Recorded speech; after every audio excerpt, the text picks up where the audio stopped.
Conselho de Segurança. Sejam bem-vindos ao Conselho de Segurança, o podcast da política internacional da Sábado. Dias depois de se assinalar o segundo aniversário da invasão da Ucrânia, voltamos ao tema da guerra para falar sobre as declarações de Emmanuel Macron, que não colocou de lado a possibilidade de enviar tropas para a Ucrânia e também do pedido de proteção feito pela Transnistria, uma região da Moldávia, à Rússia. Espaço ainda para falarmos das eleições no Irão, que decorrem esta sexta-feira, e para debater todos estes temas estou com o professor de Relações Internacionais, Vasco Rato, e o jornalista João Carlos Barradas. Eu sou Nuno Tiago Pinto, o diretor da Sábado e moderador deste podcast. Sobre a Ucrânia, Macron não colocou de parte a possibilidade de enviar tropas para a Ucrânia. Mas o melhor é mesmo ouvirmos o que disse o presidente francês. Il n'y a pas de consensus aujourd'hui pour envoyer de manière officielle, assumée et endossée des troupes au sol, mais en dynamique, rien ne doit être exclu. Nous ferons tout ce qu'il faut pour que la Russie ne puisse pas gagner cette guerre. Macron lançou esta possibilidade na cimeira que reuniu 20 líderes europeus em Paris em apoio da Ucrânia. Ele disse que se hoje não há consenso sobre este tema, o que se confirmou nos dias seguintes, com declarações de outros líderes, essa possibilidade não pode ser posta de parte. Não pode mesmo? Ela não significa uma confrontação direta com a Rússia?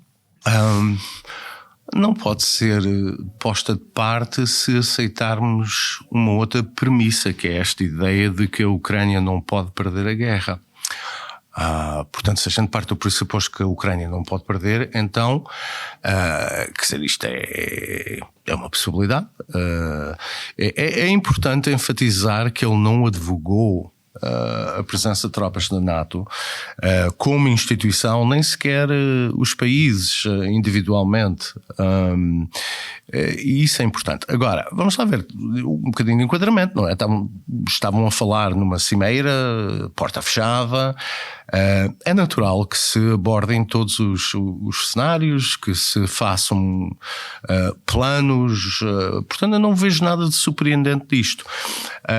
Agora, no momento em que sai cá para fora, o que houve foi uma corrida para os outros Estados, não é? Os outros Estados se distanciarem dessa eventualidade. O que é muito interessante, porque o que parece que fica bem claro é que não haverá presença de forças da NATO na Ucrânia. Isso me parece-me correto. Agora, era dispensável todo este exercício. Se pegando o enquadramento que estavas a fazer, o primeiro-ministro eslovaco, Robert Fico, ele revelou que um documento restrito que foi distribuído antes da cimeira dava a entender que alguns países consideravam essa possibilidade numa base bilateral. É possível separar as coisas entre o bilateral e o multilateral aqui nesta questão? Eu não creio, não é? Quando começamos a falar de tropas de combate, que presumo que é isso que se está a fazer, ou mesmo de auxílio, não me parece que se possa fazer essa distinção, porque a Rússia quer dizer, a Rússia, perante essa situação, a Rússia pode, obviamente, tomar medidas contra esse Estado ou Estados e, portanto, um ataque contra qualquer um desses países é um ataque contra todos. E, portanto, não vejo como é que isso se faz. A prudência foi muito clara da parte da Alemanha. A Alemanha, como nós referimos aqui noutra ocasião, não está a enviar os mísseis Taurus por simples razão de que é preciso também enviar soldados alemães para programar os ditos mísseis e, portanto, quer dizer, acho que esta prudência é sensata. Agora, isto quer dizer, eu acho que isto é o início de uma conversa que se vai prolongar muito tempo, não é? Porque, obviamente, as declarações ou aquilo que atribuíram, as palavras que atribuíram a Donald Trump há umas semanas atrás, também faz parte deste enquadramento e, portanto, há aqui um conjunto de questões estruturais sobre a NATO, o que é que a NATO pretende fazer, como é que a NATO se tem de facto esta visão de que a Rússia passou a ser o grande inimigo existencial europeu, quer dizer, terá de fazer um conjunto de coisas, não é? Para além do rearmamento. A Rússia reagiu rapidamente a estas declarações de Macron, com o presidente da Câmara Baixa do Parlamento russo a avisar que o envio de tropas europeias seria condená-las ao destino de Napoleão, numa referência à invasão francesa de 1812. É assim um aviso tão sério? É um aviso sério que foi repetido na comunicação anual ao Parlamento por parte de Vladimir Putin, na quinta-feira, afirmando que os ocidentais teriam de ter a linha de conta que as declarações de índole provocatória que tinham sido proferidas implicavam um sério risco de guerra nuclear que poria em risco toda a humanidade.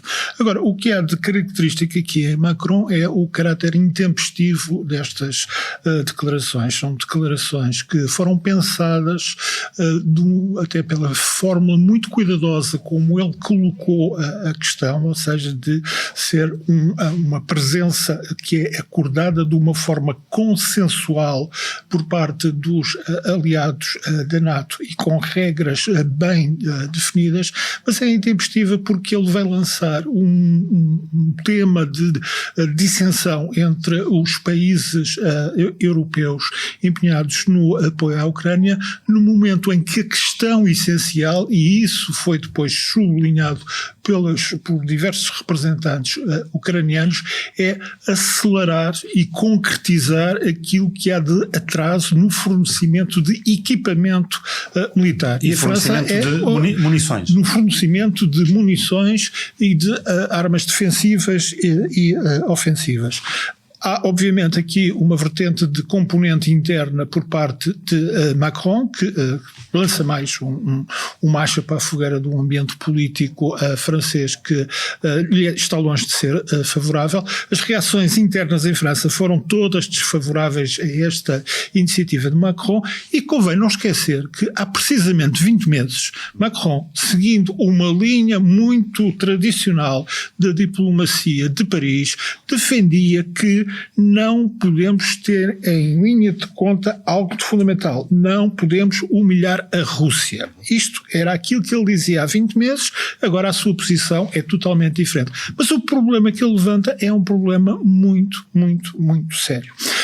Ele está a falar de tropas consensualmente colocadas no terreno. É evidente, e há reconhecimento até oficial por parte de norte-americanos e por parte de britânicos que existem militares de diversos países, designadamente da França, dos Estados Unidos, da Alemanha e do Canadá também, e da Grã-Bretanha no terreno.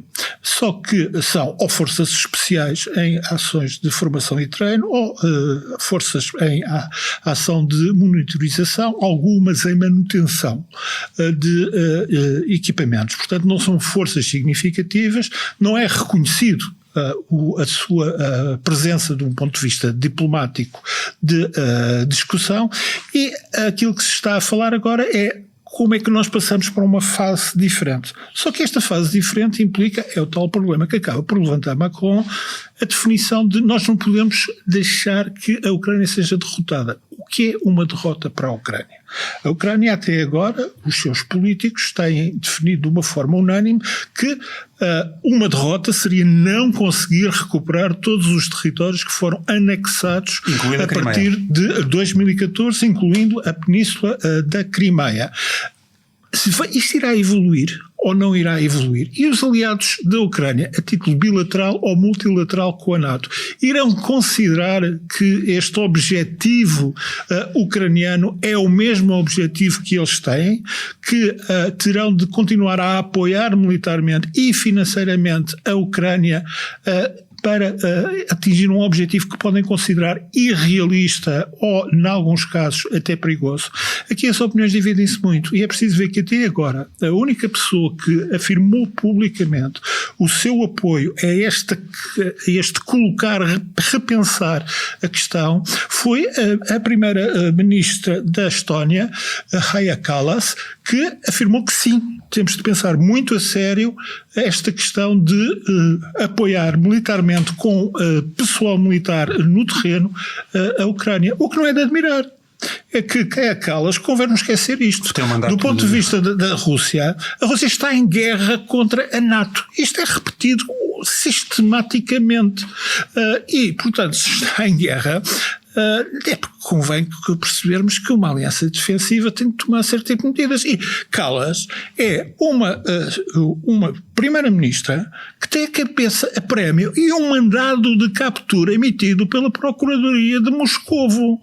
Ora, se isto não é um ato de intenção agressiva contra um determinado país, então não sabemos até onde parar. Portanto, há um momento em que necessariamente, agora isto faz-se notar mais dado os dramas porque está a passar no terreno a resistência ucraniana, isto é uma questão que se vai colocar cada vez mais. O que é vitória e o que é derrota na Ucrânia, para a Ucrânia, para a Rússia e para os aliados ocidentais da Ucrânia. Esta é a questão que está de facto sobre a mesa, mas que não deve fazer esconder aquilo que é o essencial, que é os fornecimentos de armas à Ucrânia não estão a ser conseguidos, não está a conseguir ser feito de acordo com aquilo que tinha sido prometido, estão atrasados, irremediavelmente atrasados. Há um grave problema de dúvida sobre a manutenção do empenhamento norte-americano nesta matéria e, portanto, tudo isto vai sobrar essencialmente, como é óbvio, para os aliados europeus e aqueles que estão na linha da frente, como a senhora Kallas, como todos os Estados bálticos, como a Polónia, como os Estados do sudeste da Europa. Já vamos deixar, o Vasco pode pegar logo nessa dica quando quiser, sobre a questão da Moldova, enfrentam um problema muito sério de que a capacidade de agressão russa é notória e é proclamada. A Rússia está em guerra com a NATO. É muito sentida nos países que estão ali muito próximo da fronteira. Antes de passarmos a essa questão da Moldova, só uma questão. Concordas com o João quando ele fala na questão interna francesa para as declarações de Macron, da situação interna? Sim, concordo. O João foi um bocadinho generoso com o Macron, porque o Macron já disse tudo e o seu contrário ao longo dos últimos 2 anos, começando logo em fevereiro de 22, quando deu garantias, já está estabelecido, deu garantias a Zelensky que não haveria uma intervenção porque ele estava a falar com Putin. Portanto, dito isso, quer dizer, foi vítima daquela humilhação da mesa cumprida. Como o João estava a dizer, a presença de oficiais dos serviços de informações americanos no terreno é que ajudaram também a prever a invasão e as datas de invasão. Sim, mas ele, tanto a França como a Alemanha garantiram a Zelensky que os americanos estavam a exagerar. E na altura, diga-se passagem, havia muita gente que achava isso também. Mas este encontro teve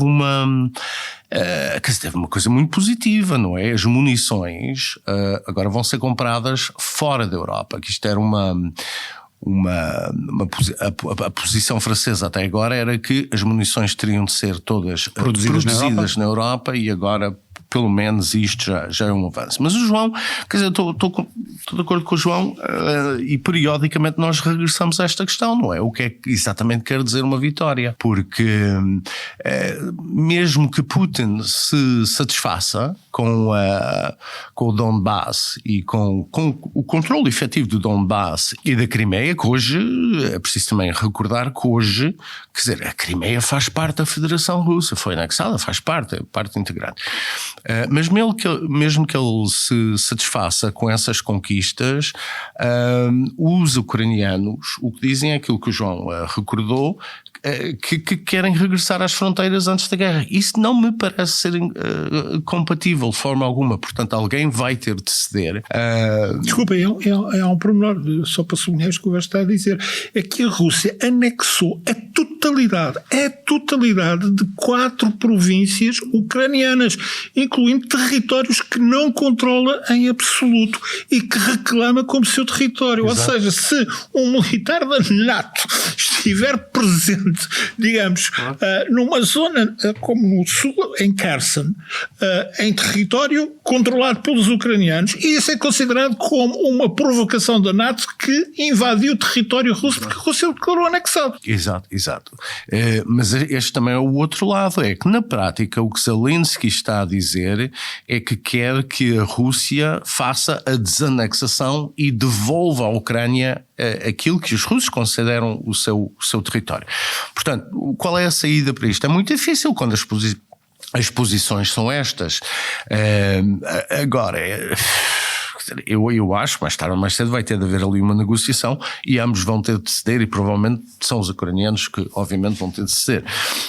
Se isso depois é interpretado como uma derrota, porque os europeus também já foram tão longe, que agora também não podem aceitar, entre aspas, uma derrota, não é? E portanto eu receio muito que isto vai continuar até para além das eleições americanas. E poucos dias depois da cimeira em Paris, a Transnistria, a região que fica na fronteira da Ucrânia com a Moldávia, ou Moldova, e que funciona como um Estado não reconhecido desde a queda da União Soviética, pediu a Putin proteção da Moldávia. O que é que isto significa? Isso é muito interessante. Eu acho que isto é a resposta, uma das respostas da Rússia a esta conversa sobre as tropas da NATO. Para que eu presumo que grande parte das pessoas que nos ouvem não sabem o que é isto da Transnistria, que é uma linguazinha de terra na margem esquerda do rio Dniestr. É um sítio um bocado curioso, porque quando eu tive a ocasião de ir aí há 3 anos, e aquilo é uma viragem no tempo, não é? Porque, por exemplo, à frente da Câmara Municipal há um busto com a cabeça de Lenin, à frente do Parlamento, não é? Uma grande estátua quando Lenin apontar o caminho. Portanto, aquilo é na prática um regresso à União Soviética, não é? Agora, porque é que houve esta desde 1992 houve uma separação efetiva, quer dizer, estão naqueles territórios como a Abcásia, como a Ossécia do Sul, que na prática têm autonomia, têm independência efetiva. E o que lá há, quer dizer, ninguém os esconde, a gente vê-os na rua, não é? São um contingente de tropas russos, portanto são os russos que garantem a segurança, supostamente são 1500 tropas russas. Sim, estão a manter a paz, mas na realidade não é isso que estão a fazer. E porquê? Porque isto é um território que tinha uma população, ou uma percentagem da população russa. A capital, Tiraspol, é uma cidade russa, fundada por russos, e portanto temos aqui um destes conflitos congelados. O que é que Putin pode fazer? Na prática, pode reconhecer a independência desta região, mas mais importante que isso, pode usar esta região para depois destabilizar a Moldávia. Neste momento, quer dizer, há uma relação relativamente pacífica, é fácil atravessar as fronteiras, etc. Mas o que eu acho que aconteceu aqui foi o sinal, quer dizer, que a Putin na prática a dizer, bom, se querem causar problemas na Ucrânia, eu irei causar problemas na Moldávia. Eu recordo que a Moldávia é candidato membro à União Europeia, portanto isto pode ser uma coisa muito séria. E a data de desculpa foi escolhida propositadamente pela cimeira que teve lugar na capital da Albânia, em Tirana, e a que Zelensky esteve presente, das nações do Sudeste Europeu, que manifestaram o seu apoio à Ucrânia. Portanto, nem sequer a data foi deixada ao acaso. E o problema é que já se conhece a lógica. Determinada população de determinada área que escapou ao controle do governo do país pede proteção à Rússia, a Rússia oferece a sua proteção, há uma Assembleia que proclama o desejo de unificação com a Rússia, o Parlamento russo acede e temos a anexação de mais um território. E isto é um sinal, precisamente, que coincidiu com a semana em que se concretizou a integração da Suécia na NATO, depois do voto favorável do Parlamento da Hungria, que tinha vindo a adiar essa votação, e que levou a Rússia a anunciar que iria tomar medidas para garantir a segurança do seu exclave de Kaliningrado, precisamente numa altura em que, num ato que pouco diplomático, representantes do governo da Lituânia anunciaram que sim, finalmente temos o Báltico como um mar da NATO e podemos impedir militarmente a saída das forças militares russas, da Marinha Russa, através do Báltico, o que levou a uma reação exasperada da parte de Moscou, afirmando que nunca a sua frota sediada em São Petersburgo seria impedida de sair para o Atlântico, lá por causa de a NATO considerar agora que o Báltico era um mar fechado, controlável pela NATO. Mas isto é importante nessa questão do mar fechado, mas é o Mar Negro, porque... Esse é outro mar. Pois, exato, mas Transnistria fica sensivelmente a 1 hora de Odessa, portanto, a ideia poderá ser ligar... Sempre foi, desde o início, uma hipótese considerada que, no caso de um alargamento das hostilidades, seria a partir da Transnistria que a Rússia faria a ofensiva para a parte sul da Ucrânia, visando o porto de Odessa. É algo que está definido praticamente desde o início do conflito em 2014. Numa outro tema, o Irão irá esta sexta-feira a votos. Nos dias anteriores às eleições parlamentares, a grande dúvida prendia-se com o número de iranianos dispostos a votar num contexto marcado por vários anos de protestos que seguiram à morte de Mahsa Amini às mãos da polícia, por tensão com o Ocidente devido ao programa nuclear e pelo apoio iraniano à Rússia na guerra da Ucrânia. Há mais de 15 mil candidatos para os 290 lugares no Parlamento, que nas últimas 2 décadas tem sido controlado pela linha dura no regime. Muitas vezes ouviram-se mesmo gritos de morte à América no plenário. E há ainda 144 candidatos a disputar os 88 lugares da Assembleia de Peritos, que tem o poder de nomear o líder supremo, a mais alta autoridade do país. O que é mais importante? São as eleições parlamentares ou esta eleição para a Assembleia de Peritos, tendo em conta que Khamenei tem 84 anos e que, no fundo, esta próxima Assembleia, com um mandato de 8 anos, pode mesmo vir a escolher o futuro líder do país? É a Assembleia de Peritos, pelas razões que acabaste de referir. De resto, a Assembleia Nacional representa, digamos, estava aqui a pensar numa analogia que é muito semelhante àquilo que aconteceu em Portugal no fim dos anos 60, da ditadura do Estado Novo.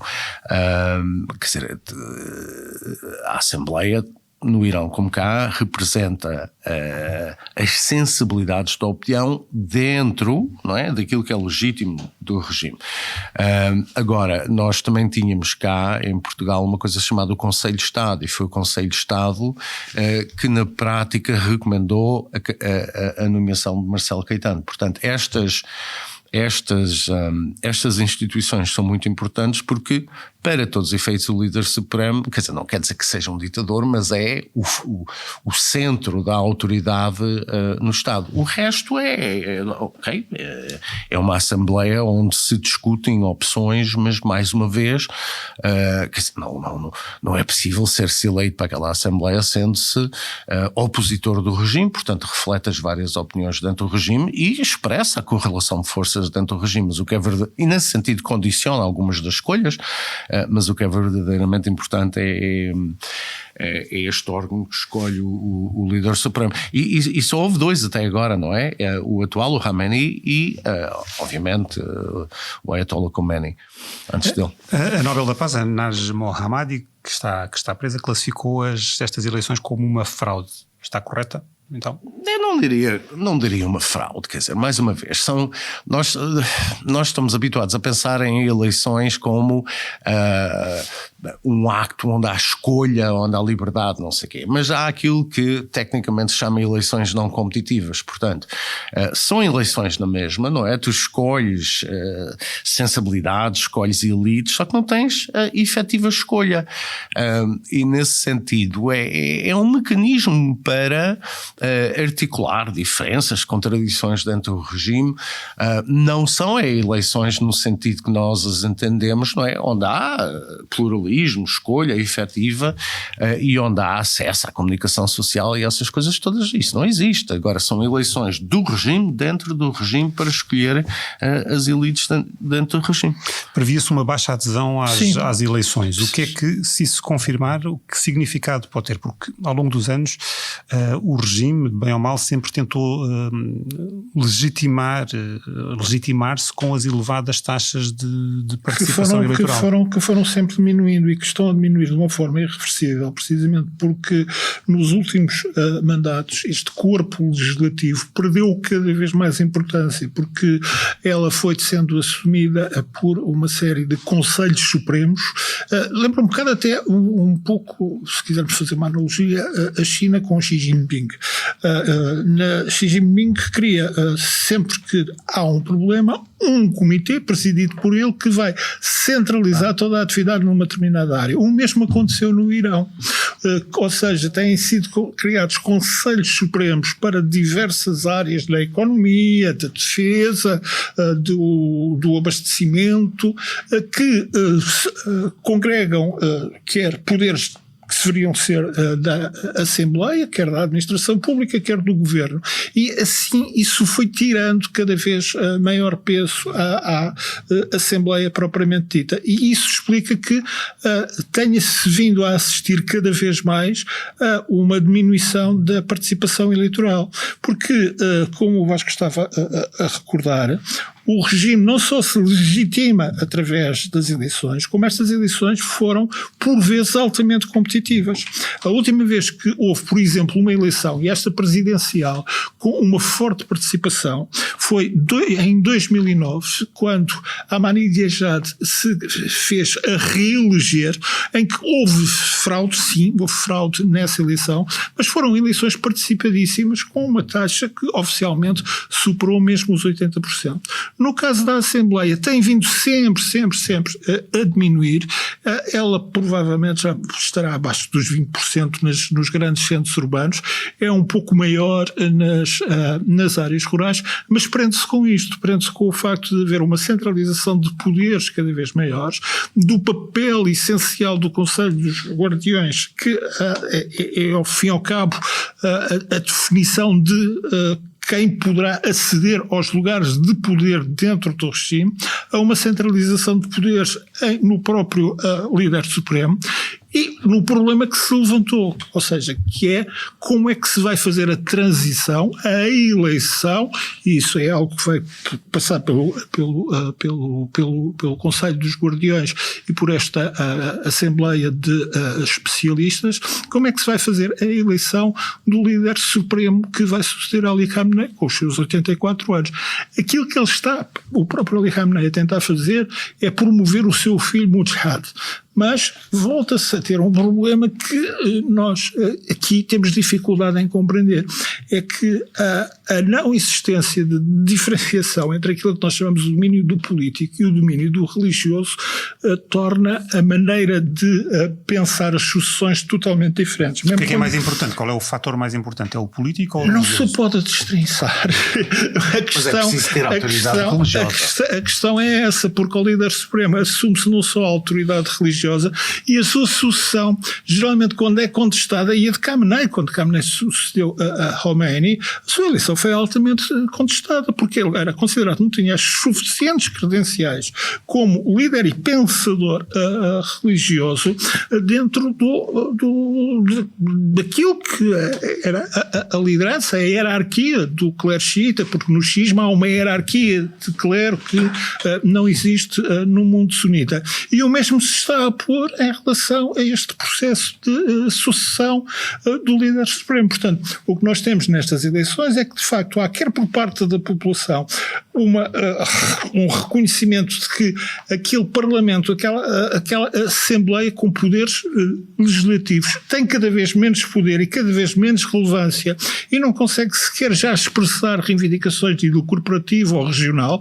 que são muito acentuadas e relevantes no Irão, e é isso que leva a uma diminuição progressiva da participação, que provavelmente poderá ficar pelos 30% ou 20%, o que não irá preocupar por aí além o regime que reivindica outro tipo de legitimidade e que neste momento está, sobretudo, empenhado em fazer o balanço possível entre aquilo que continua a ser o apoio interessado aos palestinianos no conflito com Israel e o equilíbrio que pretende acentuar com os rivais das monarquias sunitas do Golfo. E o conflito em Israel tem sido mesmo usado como uma espécie de motivo para apelar à participação eleitoral nestas eleições.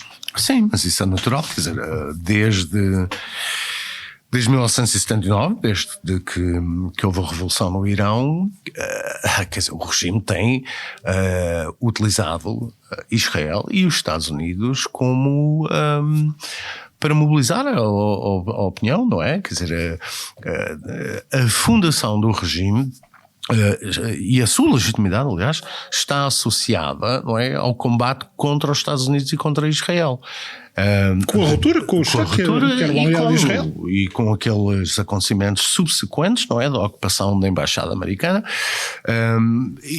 Portanto, quer dizer, é bastante natural que não vejo aí causa para preocupação ou para espanto, quer dizer, sempre foi assim, faz parte da narrativa da origem do regime, tal como a União Soviética foi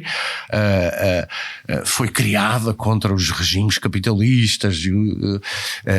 O Irão, ou este regime iraniano, tem na base da sua fundação o anti-americanismo, o anti-ocidentalismo, se quisermos, e o anti-Israel, ou o anti-zionismo, se quisermos. Vamos então passar às sugestões para esta semana? Eu vou ser abusador, tenho 2 livros para sugerir, mas é simples de explicar porquê. O primeiro é uma biografia de Jonas Savimbi, que acaba de ser editada pela Guerra e Paz, que é da autoria de Xavier Figueiredo. Xavier Figueiredo é um dos jornalistas portugueses angolanos, é natural, do UAMBO, que melhor conhece tudo isto. E, portanto, quando ele escreve uma biografia de Savimbi, é algo que temos necessariamente de ler.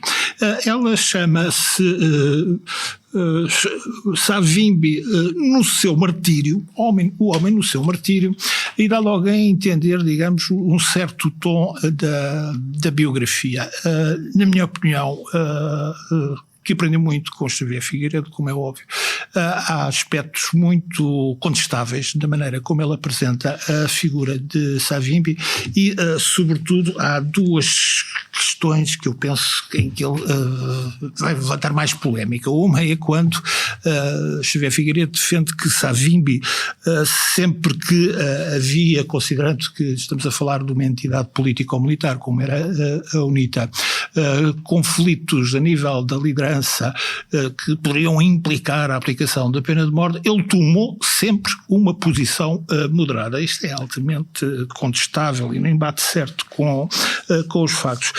Por outro lado, há uma coisa que também fica do relato de Xavier Figueiredo por explicar como é que o regime conseguiu, não apenas por ter o dinheiro, aliciar tantos e tantos altos dirigentes da UNITA, incluindo 2 dos seus fundadores, como Miguel Nazupuna e como Tony da Costa Fernandes. Isto só para dizer que são pontos discutíveis de um livro que é essencial para quem se interessa pelas questões de Angola e que é o tal segundo livro.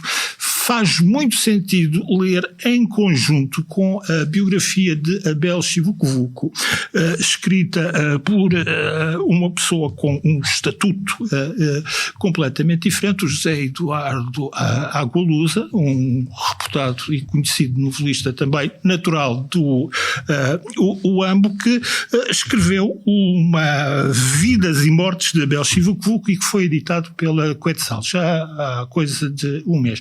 E em que ele tenta, e acho que consegue, fazer a perspectiva da história recente de Angola vista do bailundo, ou seja, como é que uma personalidade entre os ovimbundos, que é a principal etnia do país, vive dentro da UNITA, se afirma como um dos seus principais dirigentes e ainda hoje é um dos principais dirigentes da oposição angolana. E nestas vidas e mortes de Abel Chivucovuco não faltam as referências que, ou por dá-las por conhecidas ou por subestimar talvez Xavier Figueiredo, não faz, como o papel do tráfico de diamantes e do tráfico de marfins para sustento do esforço de guerra da UNITA, o processo da queima das chamadas feiticeiras na Jamba em 1983, quando foram queimadas 19 mulheres e 2 crianças, o assassínio de alguns altos dirigentes da UNITA. Portanto, quem ler estas duas biografias, a da Abel Chivucovuco e a da Jonas Savimbi, pelo Xavier Figueiredo e pelo Eduardo Agualusa, acho que fica com muito material. Tudo isto é muito bem escrito, quer da parte de um, quer da parte de outro, para pensar e analisar as coisas de Angola do ponto de vista da UNITA e da importância que a UNITA teve. Vasco, tu trouxeste-nos um livro sobre a Transnistria. Sim, um dos poucos que isto é, há muito pouco escrito sobre a Transnistria. Quer dizer, há relatórios técnicos por causa da questão jurídica, mas assim livros há 2 ou 3. E eu trouxe o mais recente, aliás, que é The Status and Recognition of Post-1992 Transnistria. Do autor é o Richard Colby, C-O-L-B-E-Y. E o livro de facto explica muito bem as origens históricas, a economia. Uma das coisas que é interessante naquele enclave é a economia está efetivamente dominada pelo grupo xerife, que as pessoas provavelmente conhecem do futebol, não é? Da equipa de futebol. Mas de qualquer forma, não havendo muito, este livro está longe de ser perfeito, mas é provavelmente o melhor e espera-se que não tenhamos a necessidade de saber muito mais sobre a Transnistria nos tempos mais próximos. Obrigado aos dois. O Conselho de Segurança fica por aqui. Nas bancas está a mais recente edição da Sábado, que tem na capa uma reportagem sobre a saúde e o estado dramático da saúde mental dos jovens. Como habitualmente, pode ouvir-nos em todas as plataformas de podcasts, no site da Sábado e no canal do YouTube da Sábado. Obrigado por estar desse lado. Até para a semana.